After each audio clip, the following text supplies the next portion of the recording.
Our next session, presentation skills, how to make a pitch.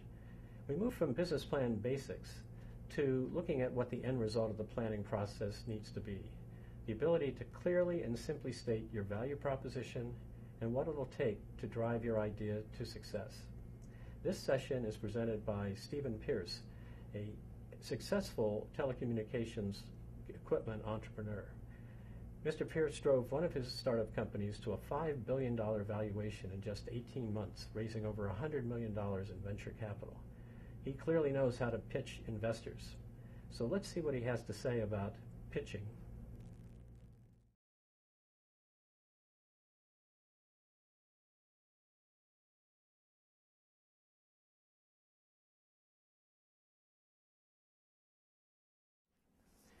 Okay, Steve Pearse is going to come up and do presenting your idea. Steve has worked in this course now for probably 5 to, I don't know, I lose track. It's been a number of things. When we started this course 20-some years ago, it was the first time we actually brought entrepreneurs back to campus, and that was quite an amazing accomplishment. All of the speakers that you'll hear over the next 6 sessions are all volunteers. They do it because they've been through the fire of entrepreneurship. They want to give back. Entrepreneurship, it really is that type of thing. It's very unusual in any other endeavor where so many people want to give back, because in most cases they've had somebody that's helped them, and they sort of feel an obligation to keep going, keep that process going. So if you do become a bit of an entrepreneur here, you have to realize that it's an incurable disease. It will be with you for the rest of your life. The good news is it's not known to be fatal, but it is certainly engaging. So with that, I'm going to ask Steve to come up. He said he would introduce himself, and he's going to tell us about presenting your idea, which actually one thing I should normally say, Steve usually appears 2 nights from now, but because of travel arrangements, we moved him to tonight, and I thought in retrospect, it's actually a better place, because what you want to get to out of this whole process is to be able to give a presentation and get the ideas across the way Steve's going to introduce you to. So you've seen the plan, you've seen what the end result is going to be, and then we'll fill the sandwich in the rest of the class. Steve? Thank you. Can you guys hear me okay? Good. So my name is Steve Pearse, and former entrepreneur. Now I sit on public and private boards. My background is mainly telecom and software. I helped build Sprint's network. I helped build Time Warner Telecom, which went public. Thank you very much. Ran Bay Networks here on the East Coast, sold it to Nortel Networks, and then had enough success where I thought, let's roll the dice a little bit and let's do a Silicon Valley startup. So I commuted from Concord, Mass. to Silicon Valley for a year and a half. Ran a company that I'm told by Credit Suisse broke all the records, and I think that record still stands in terms of successful value creation, which is the job of every CEO, create value and do as fast as you can. We went from a few million to 5 billion in 18 months, and sold the company before the world ended in 2001. For the stuff that I do, the world ended. Telecom, optical networking, things like that. So that's my background. Now, you folks, how many of you here have an idea and are thinking maybe someday it'd be cool to run your own company and launch a startup? Most of you. Good. One of the things you have to do if you're going to be successful is to be able to communicate that idea to a number of people. Not just to investors, but to suppliers, to customers, to the whole universe that surrounds you when you do a startup. So, at the end of this, I'm going to select a number of you to volunteer and give an elevator pitch of what your idea is. So my presentation today is a lot of how to do a good pitch, but it's also a number of other critical success factors associated with that. So I told you who I am, and that you are potential captains of industry in the future. And throughout this whole presentation, please feel free to interrupt me, ask questions, go why, and do you have any evidence of that, and whatever. Be happy to talk about it. Not just about pitches, but about teams, how to create a team. If you're a founder, what your role as a founder is, how that evolves and changes over time, whether you should go public or just sell. And virtually everything today is acquired. You hear about big successful IPOs. They're very few and far between now. So I'd say 95% are acquired as an exit strategy, and you have to exit somehow. You're not going to get money unless people can get their money back, and you have to be liquid to do that. So you have to either be acquired or go public. So that's M&A strategy and stock strategy. Startups. The adage is, and actually this is in a good year, in a good time, if you make an investment as a VC, 10 investments, let's say, one you hope is going to be a big home run. 10x, that's the buzzword you hear. I need a 10x return. If you're really good, I want a 100x from early investment. But 10x, that's a big hit. I want that much money back, 10 times what I gave.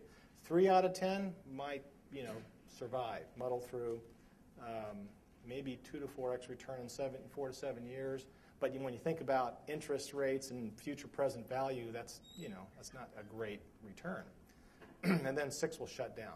They'll just die. So you might be thinking, gee, that's not good odds. Why should I do this?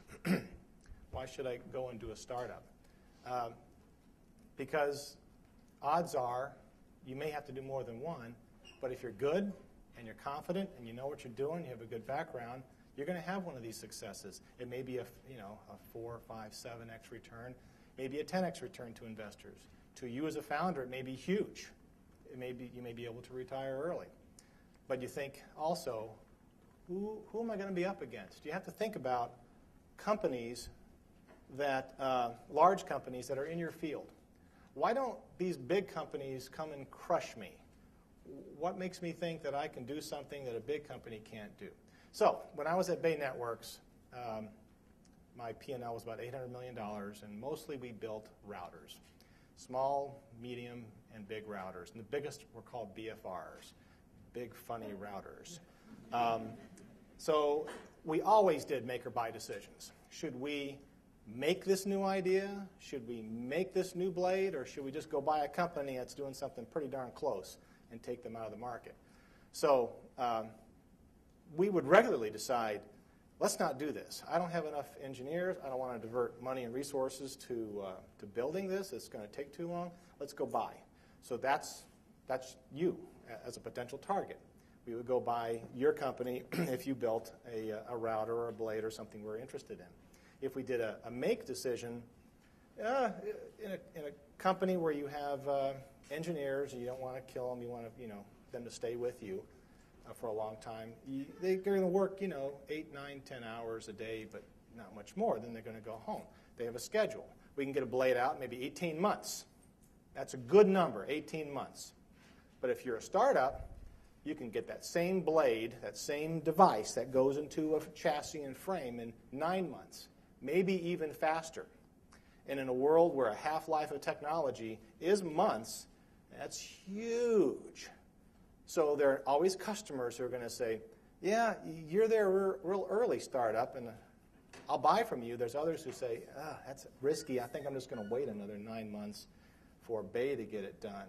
But there's always room for somebody to come in to do something bigger, faster, better, cheaper, smaller, and get it to the market faster than a big company like me, which is why I went and did a startup. That's why you want to look at doing startups.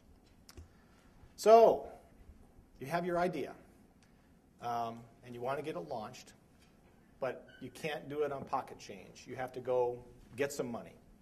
You want to go to angels, you want to go to venture capital investors, and you have to get their attention. So if you're a VC, you hear a lot of pitches, and you hear a lot of noise every single day, and they get numb, and they get bombarded, and they start tuning things out, and they rapidly create heuristic mechanisms to eliminate you fast because they want to get to the one they're interested in next. So there's a lot of noise. They have a very short attention span. You have to punch through that. Signal to noise. A lot of noise, you got to create a really powerful, punchy signal. Think of that. That's your whole job early on with your idea. So you don't have much time to do that.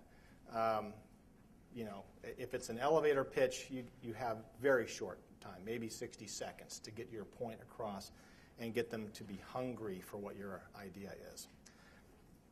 This template here is a template. It is not the words you say, but you have to get these things across when you do have somebody's attention for a short period of time, and you want them to be hungry and greedy for more. You have to say who your target customer is, and by the way, how big is that market when you talk about your customer, who are unhappy with what's going on now, who they're buying from now, or the condition they're in right now. We have a new product, perhaps creating a whole new product category you have to explain, that provides this solution. We're easing their pain tangibly this way. And so that's your first sentence. Your second sentence would be something like, unlike these guys who are doing similar things now, or the alternative for what you're trying to pitch, we have done this. So you have to compare the status quo with what you're doing now. And we have all these solution sets to do it. You notice I didn't have, anything here about using this technology. That comes later. They're going to say, if they're interested, how are you going to do that? Then you can talk about the technology and other things. But that's the basic elevator pitch. So, fundamental concepts. You have one shot to get this done. This quote, next quote, is actually Mark Twain. I didn't have time to write you a short letter, so I wrote you a long one. What does that mean? It means it takes time for you to create a powerful signal, which means it's got to be short and strong, high decibel. If you don't do that, you just created more noise. Does that make sense? So it takes time. And I'll bet you, if you're like me when you were a student, when I was a student here at MIT, you think you're very clear and articulate and punchy with every word you say out of your mouth. You're not. I wasn't. It takes a lot of training to be able to articulate yourself short, pithy, punchy, to get somebody's attention. It's difficult. It's not easy. But the bottom line is you've got to be able to induce, for lack of a better term, greed. You've got to be able to make the person you're talking to say, I need me some of that, and I'm going to be kicking myself if these guys get funded by so-and-so next door. You've got to make them come to action. You've got to get them excited. You've got to get them to move. And they have to be a champion for what you're trying to do. So let's talk about this pitch. It's got to be really, really, really simple. And when I say simple, simpler than you'd ever imagine. The first 10 times you make a pitch, you're going to be over the head of your target audience, almost guaranteed. So you've got to bring it all down to third grade level. And you say, well, he's kidding, isn't he? No. Third grade English is really what you have to use. Don't use industry jargon. Really get down to basics and practice on a third grader. If they can understand basically what you're trying to say, you've done a good job. Now, your audience may say, okay, bring it up. I happen to be an industry expert on what you're trying to do, and how do you solve this, this, and that? Good. You've done it. You've got them excited. You've challenged their brains. Their neurons are firing, and they're not glazing and hoping you're going to walk away. Let them ask that question, but introduce it in simple terms, really simple, third grade. And then you have to have a hook. And the hook is the very first things out of your mouth. The hook you have to set is talking to somebody. Hopefully you've done your homework and you know who you're talking to and what's exciting to them. But the hook is saying a word like, how would you like to enter the agriculture business, a multi-billion-dollar market, with robotics and get the job done in half the time, half the cost? That's a hook, if they're interested in that. Very short, very pithy, no, you can't, huh? How? That's a hook. You've said it. You're reeling them in with every other question they ask out of their mouth. But if you don't get to that point, if you say, something less interesting to them, they're going to say, you want to talk to my associate here, call my secretary, whatever. When you're giving a pitch, it's a lesson in humility. Expect at some of the significant venture capital firms that you're going to lose half the audience. They may just actually get up and walk out because it's not their field, they're not interested, they're busy. They don't mean to be rude, but they do this every day, all the time, and it's kind of an open forum, and the folks who are interested stick around. So don't get upset about that. When you're in that room, there's always going to be somebody who knows what you're doing, approximately. And if they like you, they might let you continue on or support you and go, yeah, what she said I know is true, and might help you. But typically what happens is that person is there. It could be a junior partner who has to prove his or her viability. I am a smart person, general partners. Watch this. And then they wham you with a zinger, something technical, to drag you down.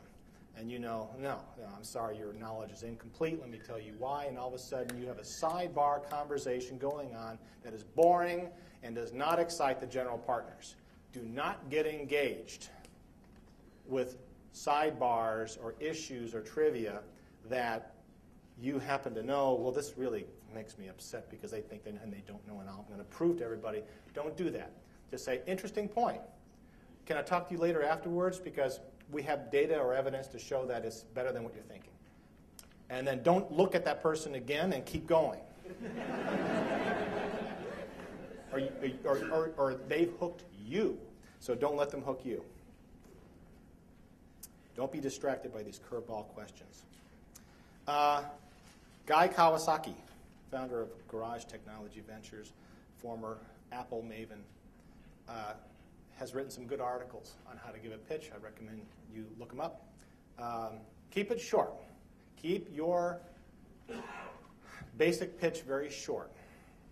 Does anybody know the 10-20-30 rule? 10-20-30. You got, yes, you know what it is? 10 slides, 20 minutes, 30-point font. Exactly. 10 slides, 2 minutes a slide. 30-point font. That doesn't give you a lot of room, does it? It takes a lot of time to get your message done in 30-point font because you don't have words. You've got to boil it down to the core essence. So, and he's not kidding.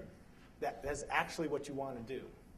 You want to have backup slides, maybe another 10 slides of backup in case you're asked deep questions. But your first 10 slides, make them just 10. And use pictures. Yeah, throw pictures in with that 30-point font because it really helps simplify and communicate your message. It's like, MIT. Einstein used to say, if you can't imagine physics in your head as a thought experiment, then you really don't know what's going on. If you need to explain it with math and terms and whatever, So it's really true in this world as well. You have to be able to get it down in pictures and simple words. Then you really know what's going on. And the VC will give you more respect, not less. The last point here. Oh, by the way, I used my iPad to create this PowerPoint using, was it Presenter? I can't remember what it's called. And so I mailed it to Joe, and it converted everything to bizarre bullet points and florid subpoints and everything. So ignore that. I just happened to notice how weird that looks. like I'm Kane, 999, except 10, 10, 10. So the last thing here, passion, engage, confidence. I'm not kidding. If you really want to come across as the CEO of the company and not the founder who the VC says, I got to get this person out of here and get my CEO in, you have to be able to come across and engage the audience. You have to put yourself in a role that makes you really uncomfortable. Walking up to people and looking them right in the eye and telling them, I know how to make you money. And yeah, it sounds like a commercial late at night or whatnot, you know, sham wow. But you're not, because you're pitching a value proposition to serious people with serious money. And they want to see that you have leadership skills, that you can grow a company. I can hire. In order to hire people, you got to convince them, you got to work for me, quick. We got to get this thing built in 2 weeks, and you can do it. I need you on my team. You have to be able to talk like that, even if you're like me, an introvert. I'm an introvert. What's the definition of an introvert, by the way? It's not somebody who goes, I can't talk to people. No. An introvert, Steve Jobs was an introvert. An introvert is a person who can expend a tremendous amount of energy when they have to. They can get up and speak to 5,000 people, to Nortel, Salesforce, worldwide, whatever, and get the job done and make people think like, this person has a vision that I'm going to go sell because it makes sense to me and I'm going to make it make sense to my customers. But after I'm done, I had to go back to my hotel room and recharge my batteries because I'm out. I'm done. I have nothing left. I don't want to go out to dinner. I don't want to party. I don't want to do it. So it's a person who has to recharge the batteries. So don't think that, I can't do that, never done it before. You can do it. You can actually get training. You can go to courses, how to speak boldly, publicly, loudly, with conviction, like I know what I'm talking about. But you don't have to be born that way. You can learn that. So it's important for you to have this passion, engagement. You have to be supremely confident. So, the Guy Kawasaki 10 slides. This is approximately what he is saying. It's a little bit changed. But the first thing is the hook. You got to set the hook. Secondly, the solution to the problem you just stated. How can you solve this thing? I have that solution. Now, Joe's right. Joe said, you don't talk about the technology a whole lot here. Guy Kawasaki did say, hey, VCs can be nerdy and they like to, they're not going to let you get through the whole presentation unless, a lot of these guys won't, unless they know roughly how you're going to do it. It can be just, and by the way, we're doing this with a kick-ass ASIC. That's it. You don't have to say any more. Or we're using some fundamental recent breakthrough in technology. I have my CTO here. We can answer questions later, but this is how we're getting it done. But there's a magic, there's a technology that if you're like me, a real nerd, I have to hear something about that, or I'm going to be stuck on slide 2 and not listen to anything else you say. How are they doing that? I can't. How are they doing that? So it's important. Then you go into the business model. How are you going to actually make money doing what you're claiming to do? Could be cool, but can you make money at it? Your go-to-market, your sales strategy, your fulfillment strategy. Then talk about the competition. Here are all the competition. And when you're talking about the competition, you're also kind of talking about the people who might buy you. So talk about the competition in terms of they're huge, they're big, they don't have a solution, they need one. You're not saying, and I hope they buy me, because they don't want to. Venture people don't want to hear you ever say, and we think we're going to be acquired in 2 years for $150 million or $600 million. They never want to hear you say that, because if you say that, you're capitulating. You're saying, and I don't have it. I can't go the long haul. I can't run this company 10 years. I don't want to take it public.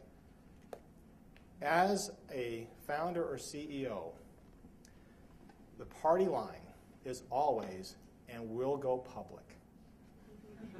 You have to say that, especially to your investors. We'll go public. Say, yes, that's the right thing to say. Good. If you say anything else, you will not be funded. Simple as that. You're not getting money. Yes? So if I understand that there is a good market opportunity there, but it's not going to make it that big to go public. Don't you, investors are not idiots, hopefully, at least some of them are not, right? So they understand there is like, the company will go public for the $50 million, but it's never going to be enough, big enough. So your question is, what if your investors say, they listen to your idea, and they know what you're talking about can't go public? What do you do then? Yeah. No, it is not a good investment. You will not get money from a significant money source if you say, by the way, we'll never be significant enough to go public. Secondly, the majority of IPOs are, 50 million revenue, 100 million. They're not huge companies. So you can actually go public with a very small company. But you can't say this will never. Then you're talking about I'm going to run a lifestyle business. I want to make, baskets, and I can make them really good. But I want to make these baskets. Would you fund me for that? Yeah, you can go to your relatives, or as angels, and say, can you give me some money because I want to do something that I'm going to grow old and have a nice lifestyle with. But they have to be able to get their money back. So it would work for angels, but it wouldn't work for VCs, that's what you're saying. Okay. It won't work for angels. It'll work for relatives. Because they like you. And they're willing to give you money that they'll never, ever get back. So, no, you are always going public. You are going public.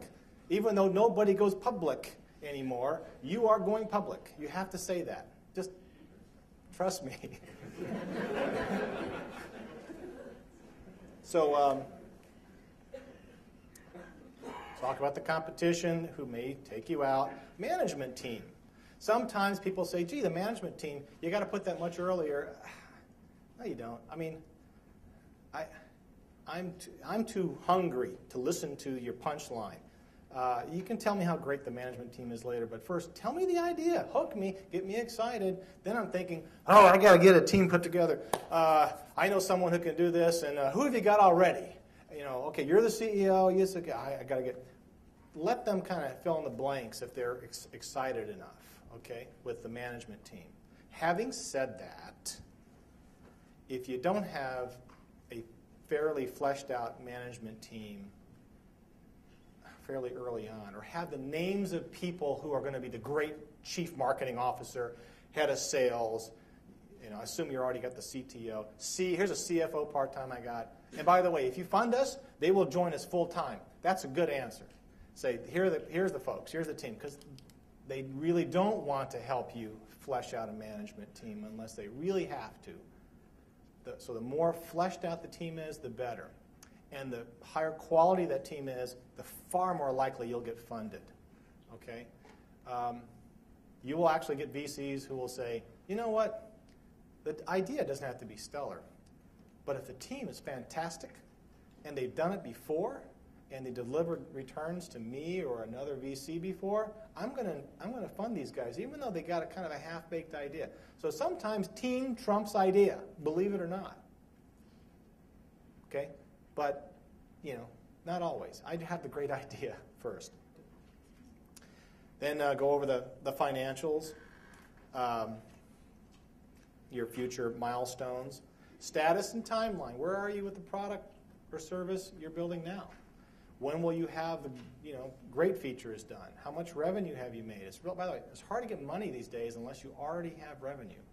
So you need to have friendly customers kind of giving you some money now. And then finally, the offer. We are seeking a Series A round. We're hoping to raise $7.5 million. We value the company at $7.5 million because chances are if you're talking to a venture capitalist, they will take 50.1% of the company in order to be able to fire you. That's not fair. Well, it kind of is. Unless you've got a real heck of a track record and you can say, this is my second home run or opportunity here, and I'm only going to give up 25% of the company to you venture capitalists. But typically, if you're going to a major VC, They want control of the company because if you're green, they want to be able to tell you how you're doing, and you can't say, well, I'm not listening to you because you don't control the company. They have to be able to fire you. Not that they're going to fire you. They don't want to fire you. They just give you a bunch of money. But they need to have control to say, okay, look, we've done this 10 times, and you're heading down a track, you're going to hit a brick wall. So, founder, CEO, we need you to listen to us. You need to go this way now. You need to make a pivot and go into this new field because you'll be killed over here. They may or may not be right. Typically, you hope that you have money from a VC who has enough background and smarts where you really listen to them pretty hard, because a lot of these folks just create value like mad. They really know what they're doing. But they need control of the company in order to do that. They need to, if they have to, come in and say, you need to make changes here. Your marketing person is the wrong person, and I'm going to require you to get a new person here. And look, sometimes founders go crazy. They get off on power trips and do the wrong thing with other people's money. And sometimes they may say, we need you to now become a CTO or head of marketing or something, and we need to bring in a big league CEO. Or they might make the realization the founder is great, but can't go from $5 million to a $100 million company. Just doesn't have the background. And so they may require you to step aside to do that and have somebody else come in. Not that they're going to fire you. The firing is almost a sure destruction of the company. So the last thing they ever want to do is fire you to come in. We have your money, here, take our money, now you're fired. They're not going to do that. That's like shooting themselves in the head. But they need to have that control, that ability, that power in order to make sure that their shareholders' will is done, is the most important thing. Does that make sense? I didn't mean to scare you guys, but that's actually what they think. Yes? Hi. I think you're talking a lot about the major VC firms and that type of world, but in recent years, the whole industry has diversified enough. So there are many options for entrepreneurs. Doesn't that change the formula? Doesn't that make You mean options for funding? Yeah. Yeah. So there's two big buckets that you can go to get money traditionally: angels and VCs, and they're two different worlds. And you can expect different outcomes, different approaches, different management styles with these two buckets of money. So let's talk about that. You go to a VC, and it's kind of what I've been telling you about. You sit in a formal room, and your stuff may have been gone over by associates and whatever beforehand, and then you have to appeal to enough of them where they give you money. If you go to an angel or a group of angels, I'm a member of Common Angels myself, New England, a large number of angels. We get together every month, and we have pitches, and those who are interested in funding will say, I'm going to tell you my interest, and they'll get pool of money together and give it to the company, and they never control. So typically angels will not buy 51% or 50.1% of a company. They'll take 10, 20, 30%. And they often tend to be retired former tech founders and CEOs, and they want to jump in and roll up their sleeves and help you. You might not want that help, and that's fine. You can say, we got it, but you may really want their help too. So that's angel money. But you won't tend to get as much money from an angel. VCs can often give you different kinds of help and better help at things like exit strategy or hiring and subject matter expertise. So you get different things from the two different buckets of money. Often an angel group will come in knowing that they will need another round from a VC, bigger money later on. So it's just maybe more of a staging sort of thing. Steve, we'll have a whole panel on that next week. Good. A lot of detail. Good. So you'll learn a lot more about that. But two buckets of money.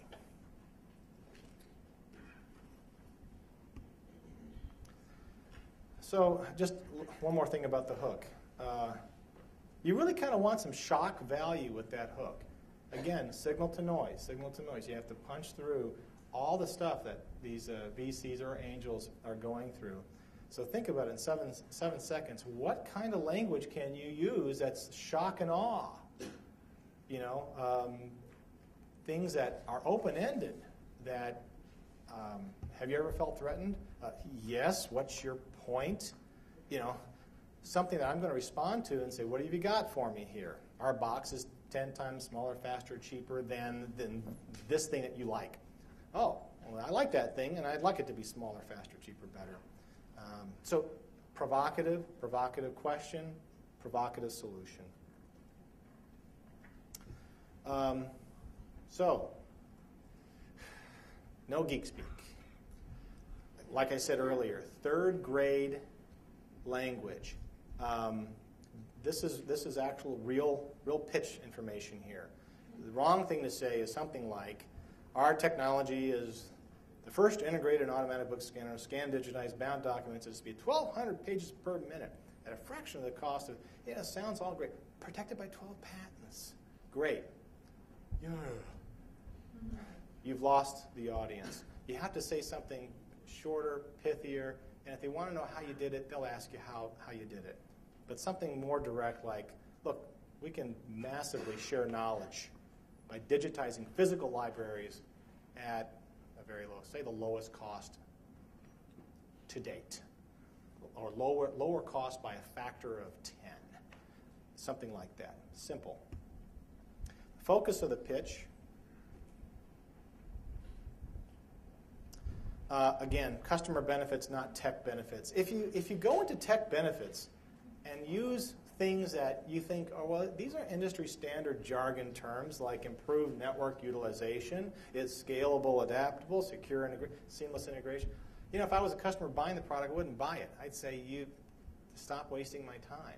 Tell me exactly what differentiates you from what I already am doing. Talk about business benefits.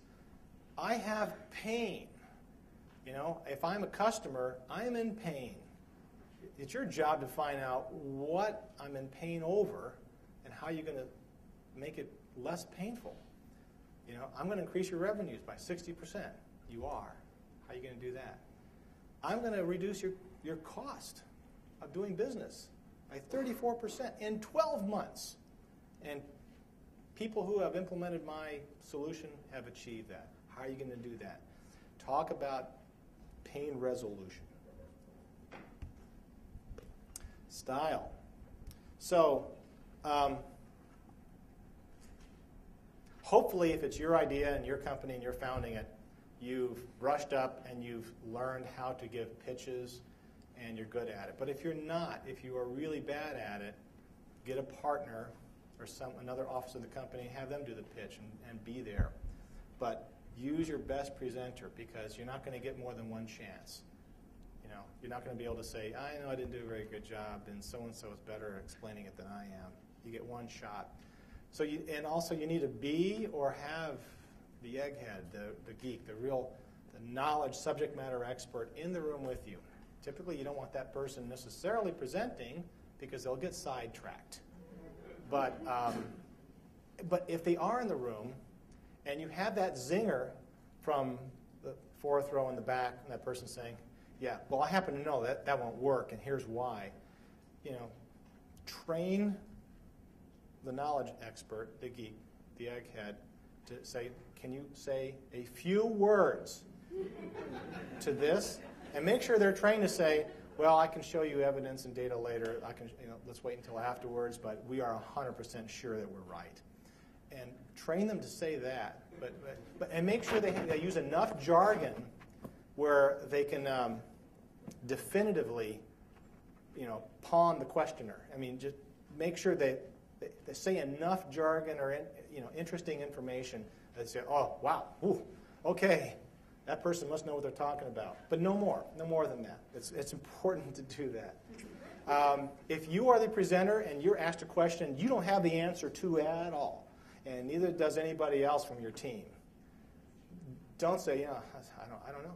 That's a good question. You have to still be cocky and sure and look the person in the eye and say, I don't know. I will find out and get back to you tomorrow. Will that do? And that's it. And don't look at the person again. Don't engage. Don't engage. Don't engage. But still sound cocky, like, yeah, that's fine. The body language you're sending is that what you just said really isn't important. It didn't shake me one bit. But I respect you, and I will get back to you. That's what you've done. It's important to do that. Like I said earlier, be sure you clear the room, look at everybody. I mean, if it's a BC pitch, it's going to be, 2, 3, 5, 9 at the most. Make sure you've looked everybody in the eye, given them that respect.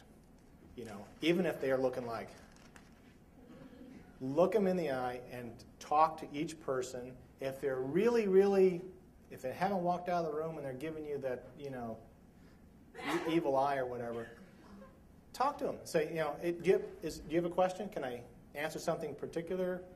Because I want to make sure that everybody gets everything they need from my presentation to feel comfortable with what we're doing. Go ahead and talk to them. They will respect you for that. Do your homework. Research. Know the people in the room. Know their likes and dislikes. Know what companies have invested in.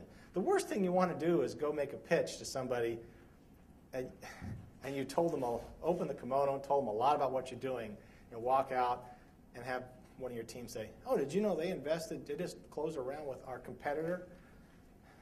They will say thank you very much and take your information. I'm not saying they won't share it, but it's important, valuable information, strategic stuff that you might share with the wrong people. Having said that, there are VCs who will make more than one play in the same field.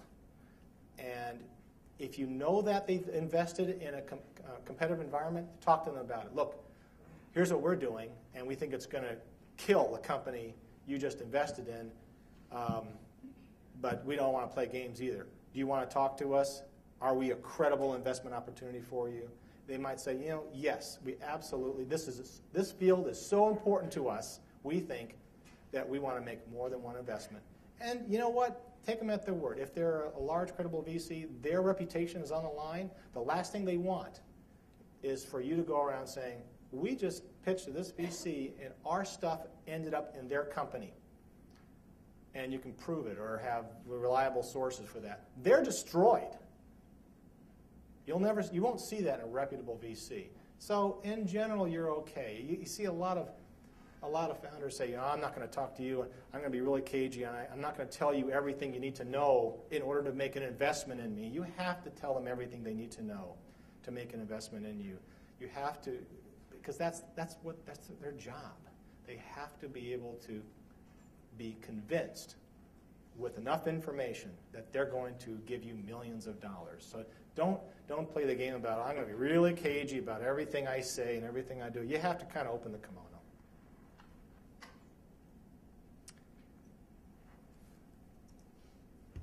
So let's do some pitch examples. I'm going to give you 2 pitch examples. One, a really, really bad one, and another is better, not just because it's mine, but hopefully because I've learned, even at the time I made this presentation. By the way, my presentation is not a money pitch, it's more of a customer pitch, but there's elements I want to show you that really resonated and helped us raise $250 million over a few rounds without a lot of pushback. So let's go into some of these things. I changed the name, I changed the names of the people, I changed the location, but everything else is exactly as I received it as a potential investor in this company. That doesn't exist anymore. We'll call it CyberX, and this was their first page. Cyber Messaging Security Services. Don't know what they're doing quite yet. Here's the executive summary. By the way, they gave me this pitch in 2003, so they gave me information that they've accomplished in years that haven't gone by yet. So a real waste of my time. So they started with, we've developed this proprietary message security processing technology. What is that? Proprietary e-message DNA technologies. We developed that in 2002, 2003 for these markets. What are they doing? 2004, we completed development of advanced more. You know, and the founder's investment over $1 million for 2005 puts true revenue customers online. And then 2007, $60 million in sales. I mean, they're telling me what's going to happen. I don't care about what your opinion is. I'll tell you what's going to happen based on mine. But don't tell me this is just a waste of a slide. And then talk about their people. I did change the names. Too many words. Too many words. If I have to read sentences and sentences about people's accomplishments, they couldn't have done anything that important.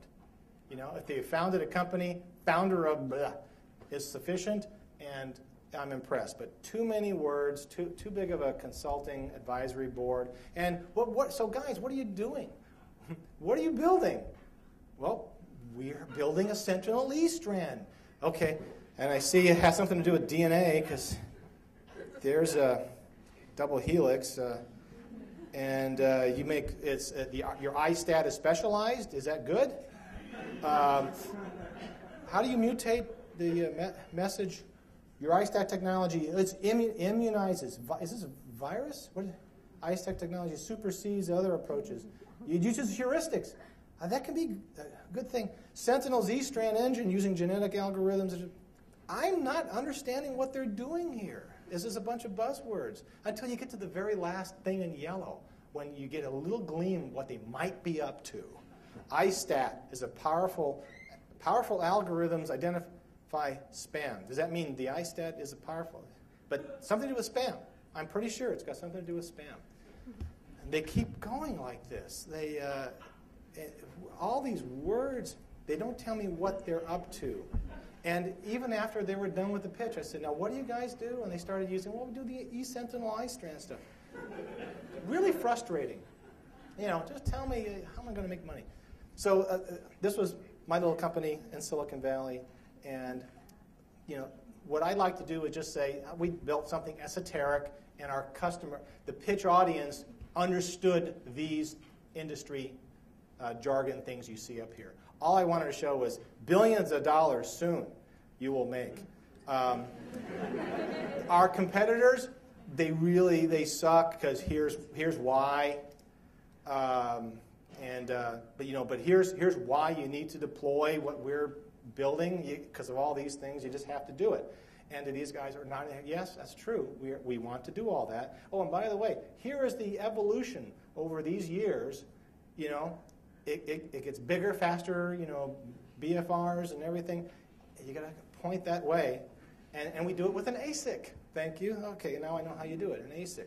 And today's telecom networks are really hideously complex, and we just make these boxes go away. We simplify things. They understand that. We see boxes going away, so you're going to make things simpler for our customers. Got it. Okay. So... you know, just kind of keep it to that message. Don't get sucked down to the details and jargon. Be on the same level your audience can comprehend. And my telecom audiences comprehended all this stuff because often my customers, chief engineers at telecoms, I did their job. I also had some respect because they said, you know, this person had to solve these problems themselves. It often helps to be in that industry, whatever you're pitching to. So, okay. Let's say you've already got some money, and you're up and running, and you're doing okay. You're making revenue. When do you need more money? When should you raise money? What is the answer to that question? Yeah, often way before you need it. Because if you wait until you need money, you've increased the chances of your failure several orders of magnitude. Because when you need money, they know you need money. And they know you're desperate. And you'll do almost anything to get money to keep the company going. You'll take bad deals. Or they'll play games with you. Sometimes it happens where they say, we're not quite ready yet. We're going to give you money. We're going to close in about a month. A month goes by, and we're not quite ready yet. Let's wait another. And all of a sudden, you know, your employees aren't getting paychecks, and things are really starting to fall. And then suddenly they implode, and the investors might say, "Oh, we were going to give you money, but you know, your people quit on you because you weren't paying them because you needed money." Happens far more than you ever would want to know. Great companies, great ideas, great teams implode because they waited too long to get money. So when you get money when you don't need it, that's when you get money. When you launch your effort to get money, have multiple pitches going simultaneously. Don't do it serially, because you will run out of money doing that. Also, word gets around. If you go to one VC and say, I'm going to do a Series B or an A+, and they don't like you, they talk. And the word will get out, we passed up on these guys. And they'll already have a negative opinion of you when you go to the second, and then the third, and the fourth VC, or angel for that matter. So do things simultaneously. Have a lot of pitches and activities going. Yes, it's going to be very time-consuming. And yes, it's one of the reasons why, if you get a decent offer, don't finagle it. Don't shop it around. Take it, because your time is gold. Your time is more important than the money. You've got to stop the fundraising and get back to the business. So you want to get a bunch of these going simultaneously, and the first decent offer you get, just take it and move on. If they want to syndicate, let them syndicate. But assume it's going to be at least 6 months to close a deal these days, maybe even longer. Okay? It helps to be introduced. If you already have an existing investor, put them to work. Say, go talk to your friends. We're ready for another round. We don't need it. We'll find for another 9 months, but we want to start that process now. Get them introduced and say, hey, you want to get in on this deal?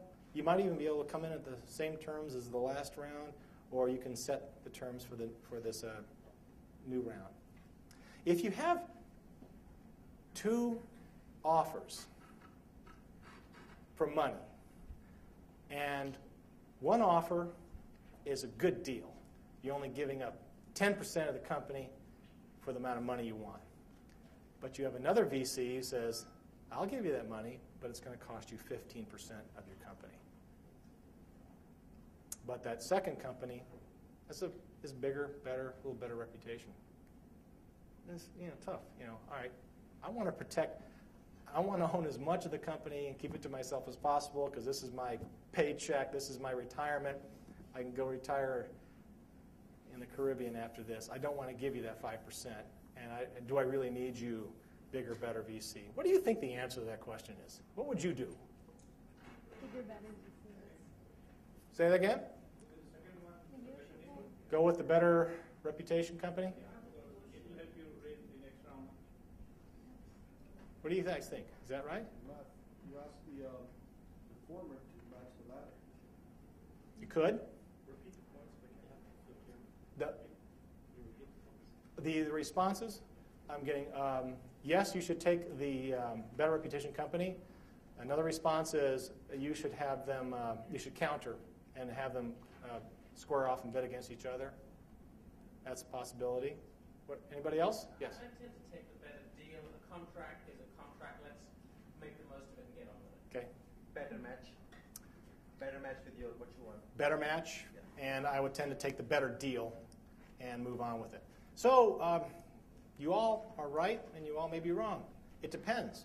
If you have a team that is really robust, knows what they're doing, and you do not need the help of investors, then take the deal. Take the good deal. Because you don't need VCs telling you what to do. But the fact of the matter is, the vast majority of the population doesn't really know exactly what they're doing in all aspects of building and creating value and exiting. So often, if you haven't had multiple scores and whatnot, and you're greener, go with the better reputation company, because they can actually create you as a star. They can create companies. They can get you acquired over and above other people who may even have a better product than you. So I hate to say that, because I didn't do that. I always took the better deals.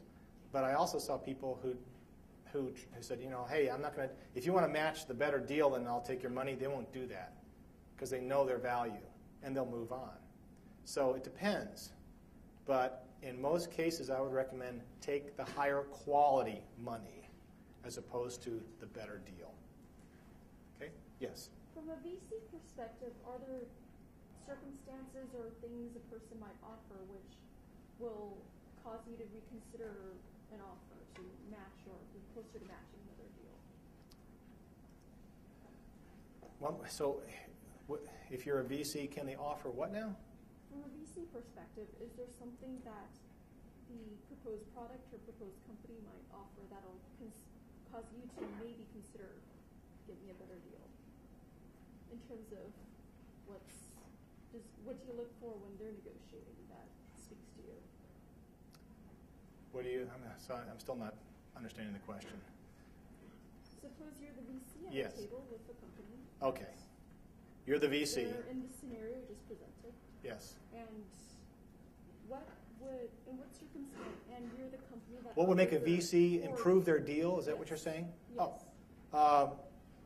A VC would improve their deal if you're in a competitive situation. If they know that there's other VCs coming to the table and they need a piece of you, then you can negotiate. But if it's against a tier 2 or tier 3 money, they're less likely to negotiate. But if you got 2 tier 1 VCs, you're gold. You're gold, unless they collude. And that happens a lot, where VCs get together and say, look, I'm getting ready to put some money in here. Are they talking to you? They are? Okay. Let's do this deal. You and I are going to do this together, and we're going to offer them this, and that's the only thing they're going to get. It happens a lot. It happens a lot here in New England. Silicon Valley, less that. But it can happen. But, if the VCs aren't working together, then, get a competitive situation and say, well, so-and-so, tier 1 player, is giving me this deal. You can do that, can't you? And they will play. Yes? How do you negotiate with the VC to give you money? What else can you possibly give them that you're not already going to give them? What is your negotiating power as a startup? Like I just said, the only negotiating power you have is the threat of cutting them out and someone else getting it.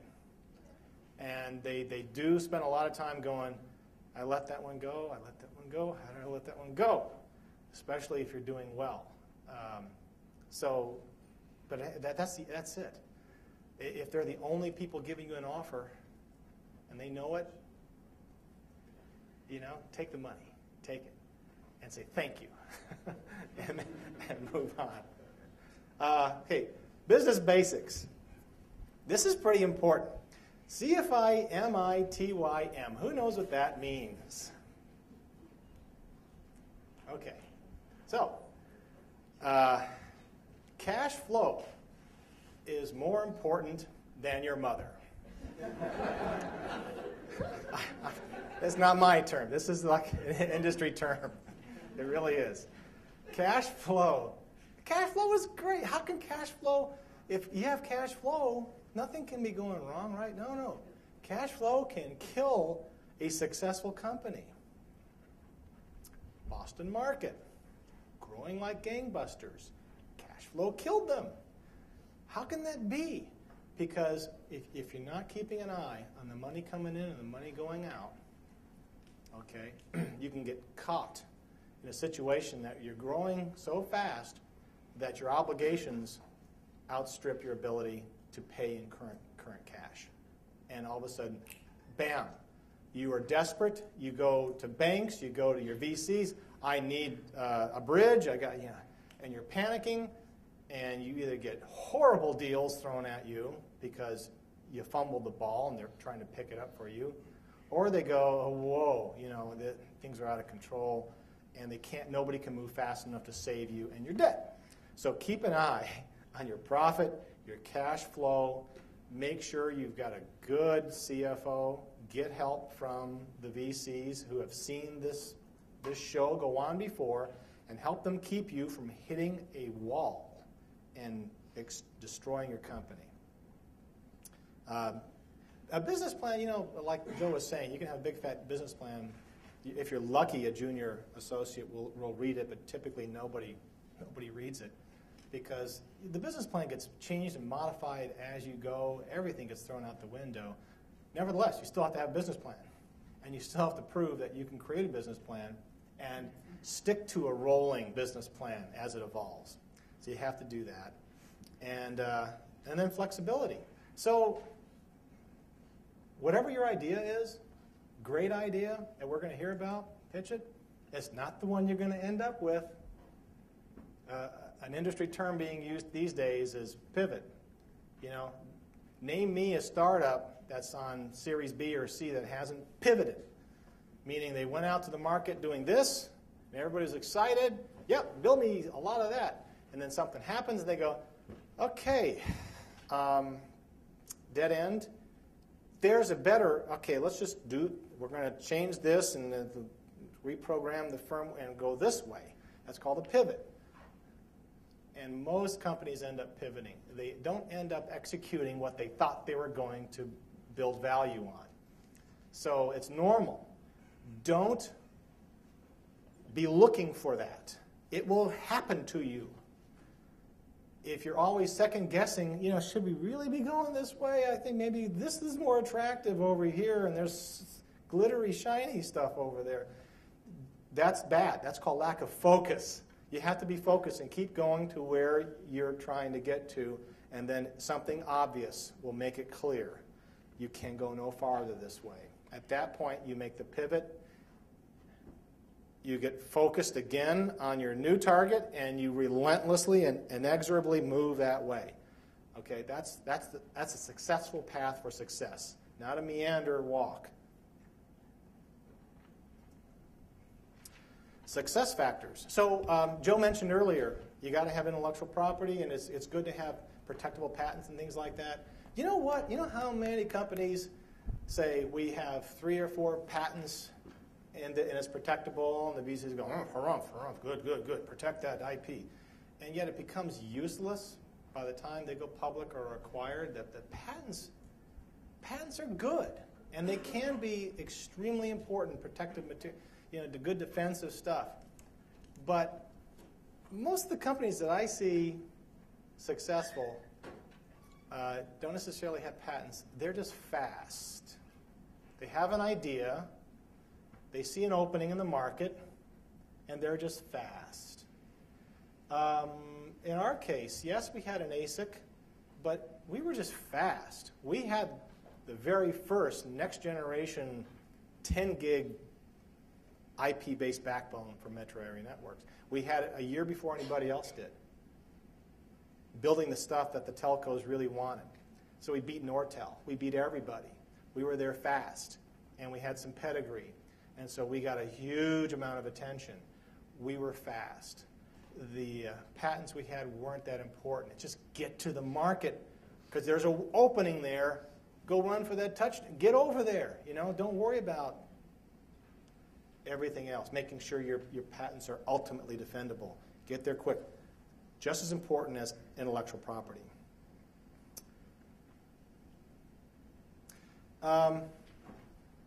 Be sure your mission is really clear to everybody working with you and for you.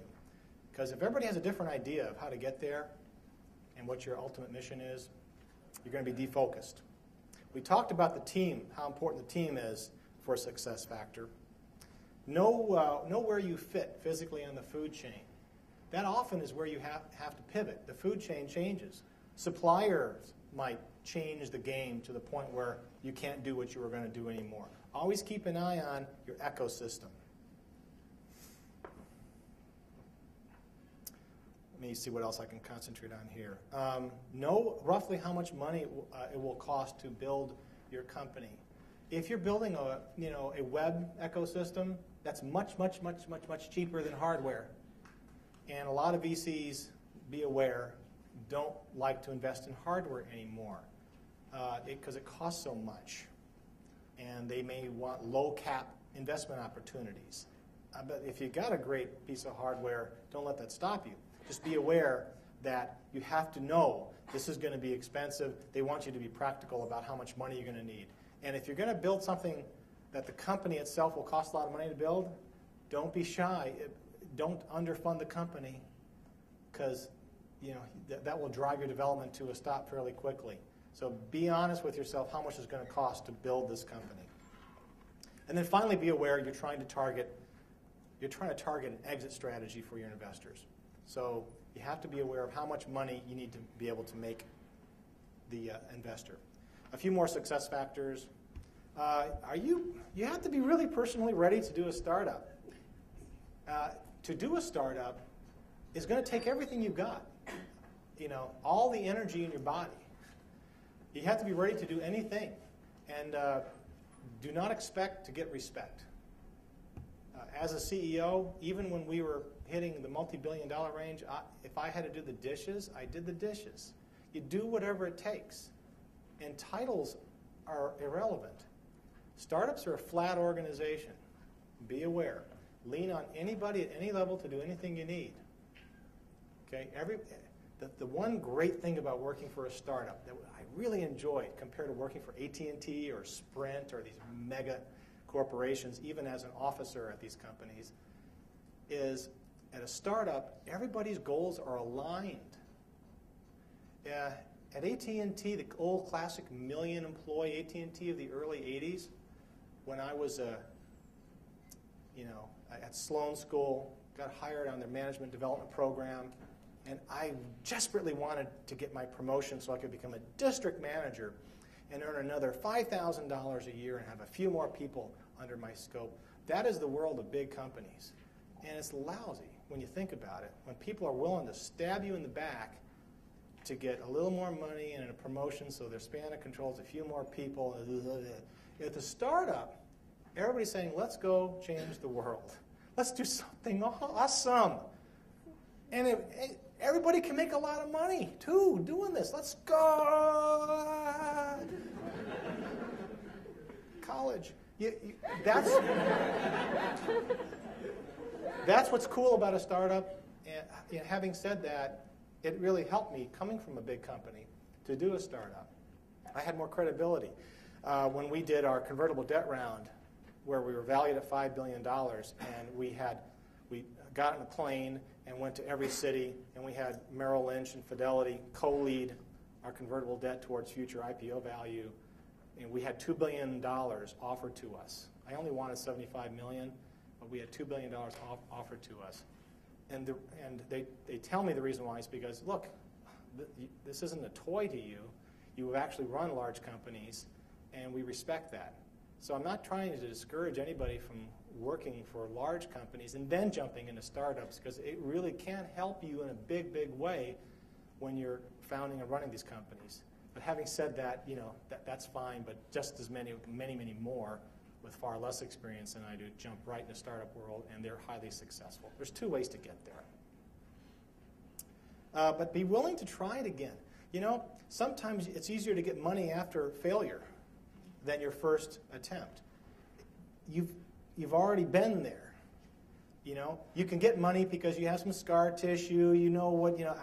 That's a snake, not a stick. You know what to look for and avoid it. So sometimes it's easier to get money the second time, third time, fourth time. Don't let failure stop you, and you will have failures.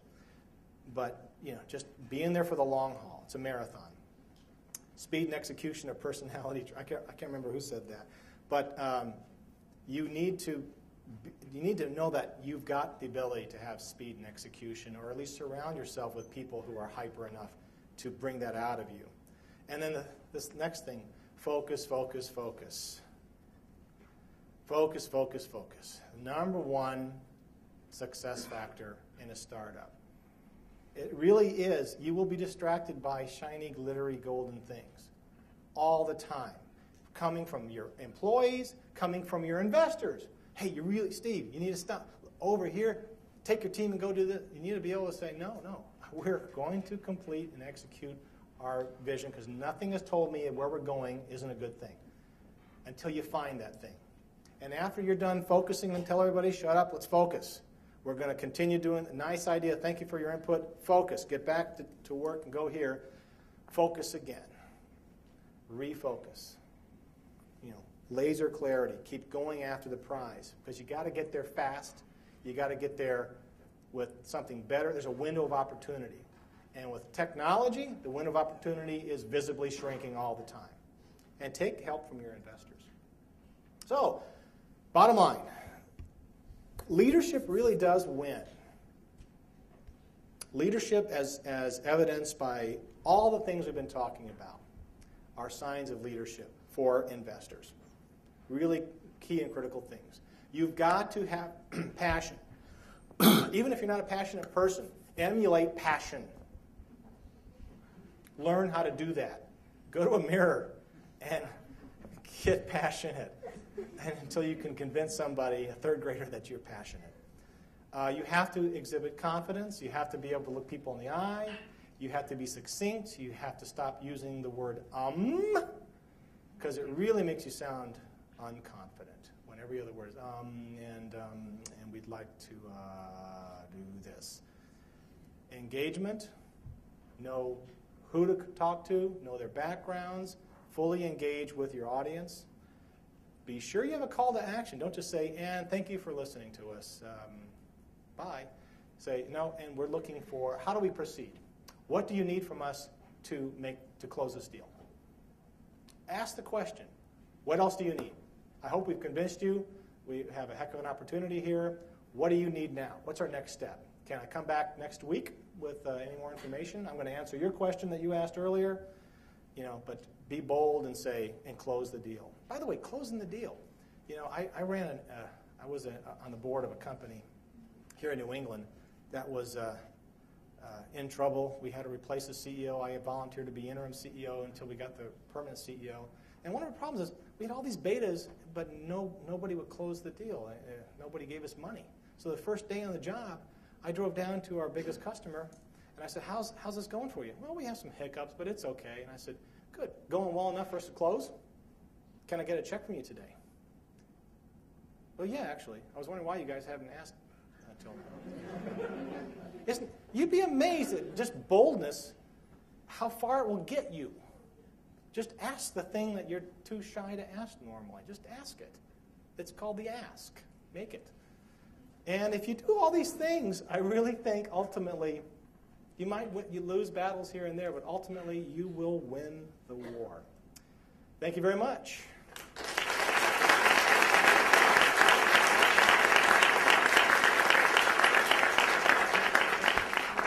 Okay. All right. Of those who raised their hands earlier, I want to hear a pitch. I want to hear an elevator pitch. Who's ready? Yes. Let's get. My name's Jonathan. I'm a Course 1 alum. There's a deficiency in the travel booking and ticketing market that I want to fulfill. There are very few actors in the market of quality. There are squabbles, there are problems, and I want to meet them. I have a plan for a new startup that is going to use some advanced technology, but that's less important than the fact that we're going to do a better job for our clients. They're going to have more accurate data, better searches with less effort. I'm looking right now for a couple of bright MIT students to join my team and go ahead and win the 100K competition. There's a big potential there. I'd like some people to join me. Thank you.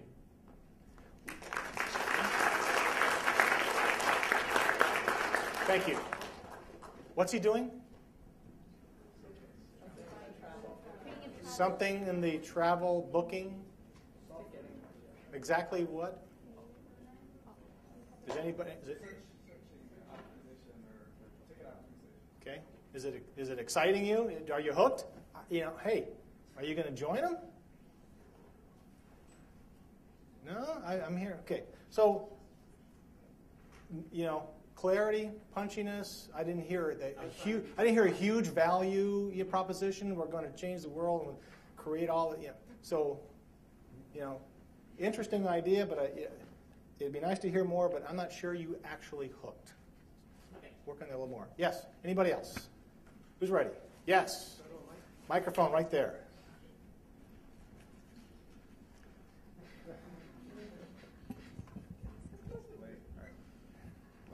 Hello, I am Sabrina Gonzalez-Pestersky. I am 18 and I'm a physics major. So, this is a conventional pizza spacer. It comes with a box, prevents the pizza from being crushed. Every year, 1 billion of these are thrown away. The idea is replace it with this. It's a spacer that also serves as a tool for you to separate pieces. Now, the plan, sell it to advertising companies to, or basically, you would have a company place their logo on the top and then give it away for free to the pizzerias. If you get 10% of a billion-piece industry with a penny per piece profit, it really adds up. Thank you. Oh. Bold, engaging, assertive, confident, terrific concept. What else? What could she have done to make it a little more effective? Sorry? Louder. Be even louder. Just yell it. Don't be afraid. But you were pretty good. Sorry? Numbers? Size of the market. Get them greedy. 1 billion. Maybe hungry, but I don't know There are about greedy. 3 billion pizzas every year. 1 billion of them are in Louder. restaurants. 1 billion of them are at home, and 1 billion of them use these. Okay, good. So, but maybe something like this is a $300 million market worldwide. We think we can get so much market share. It's going to return this much to you. You know, things like that. Make them kind of greedy. Say, oh, all I got to do is give you $1,000 and I can get $5 back. Something like that. Any other comments on our pitch? Yes? What prevents other people from doing that? This currently has a provisional patent application. Cool. Good. Thank you very much. Well done. Well done. You ready? Go for it. Hello, everyone. My name is Enrique. I'm from Mexico.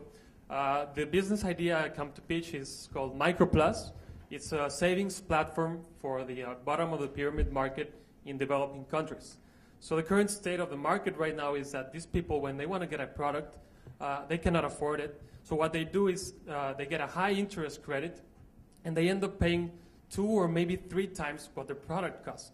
Why do they do this? Well, because the retailers give them an offer to go on weekly pay an amount that they can actually pay. So what can we do to fight this and to get these people to save more money and to make better use of that money? Well, we can offer them a different mechanism in which they will actually save for a few weeks or a few months, and at the end of that plan, they will get their product. Why will they do this? Well, they will do it because the retailer will offer a very big discount. And why will the retailer offer a very big discount? Because they're currently incurring a high cost to go and collect that money. They have squads of people going around houses collecting all this money. Well, they can actually translate that into a savings for that customer and give that benefit to their customer, get their sale on cash, and give the customer a product, and in a way they will have no debt. That's the idea, and we want to revolutionize the savings financial sector in the emerging markets. I'm getting the hook. Okay, good. Thank you very much. Was that an elevator pitch? No. It was very long, very long. Think of the hook. You got 7 seconds for that hook. And it's got to be something like, there's 4 million people who do this function, and they do it terribly, and they're in pain, they hate it, and I have the solution for it, and it's simple, and I do it with a simple process. Something like that. Okay. Well, how do you? Then you go on from there, and explain it. But you need that short, easy, punchy thing. You don't explain everything. Just say there are people who do this, and they hate it, and I have the solution. Something along that line. Okay. Anybody else? Come on. One more. Right here.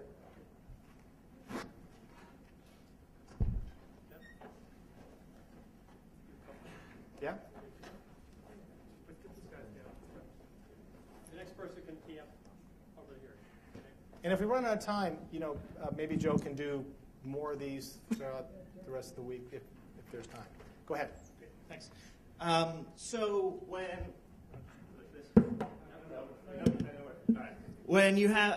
soldiers in the military can't look around corners, people get killed. When you can't look inside a room, there can be a booby trap, there can be someone waiting for you. Currently, the only way you can look inside a room is by having a deployable robot or a fiber optic. Those things cost tens of thousands of dollars, and as we're cutting defense budgets, we're just not going to be able to afford them, which means guys are going to be running into rooms that they can't look inside. We have a technology that uses basically a bouncy ball and the camera that you have in an iPhone. to help people for less than $1,000 look inside that room. Pretty good. Pretty good. I like that. He hit a lot of key messages. Was he missing anything? Numbers? Numbers, like how much money are you going to make doing this? How much cheaper are you? I can make another $3,000 gross profit per unit and kill the competition. Anything else? Any other feedback? Good. Yes, right here. How do you? Yeah, but I don't expect you an elevator pitch to say that. You ask that question afterward. Thank you. Great elevator pitch. How? Then the ball's in your court. Nice job. Thank you. Yes. Hi, my name is Justin. I want to ask a question. Who here has played Xbox Connect or with the Wii or something like that? Does this feel like running to you? No, it doesn't feel like running to me either. I want something more real, more visceral, more immersive. And I want to enter the Matrix. And that I can't because that product doesn't exist. So I'm going to make it. I started building it, and I'm looking for a co-founder, a Sloan MBA type person to help me. Thank you.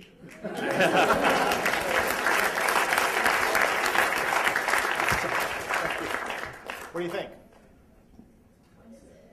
Can he do it? Can he do it? Yeah, I didn't talk about the product very much. Come later. Yeah, I'd say it'd come later. I mean, you could say I'm in this field. I know I can do this, and I can build that. But you have to kind of take their word for it and then question them later on that. What? Anything else? Was he missing anything? Numbers, more numbers. How much are you going to make? Where's that inspired greed going to come from? This is a $400 million market, and there's very few entrants, and I think I can capture 10% of the market. Something like that. That's going to make somebody excited, froth at the mouth. Get greedy.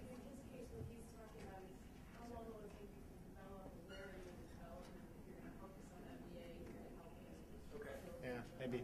Like we've done this, and we've proven it, and people like it. Something like that. Good. Okay, that's fine. Thank you very much, guys. Great. Thank you, Steve.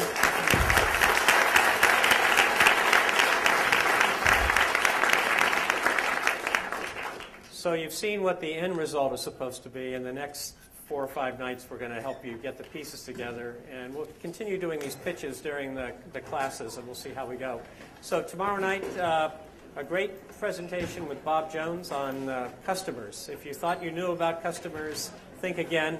He's always entertaining. So we'll see you tomorrow night at 6 o'clock.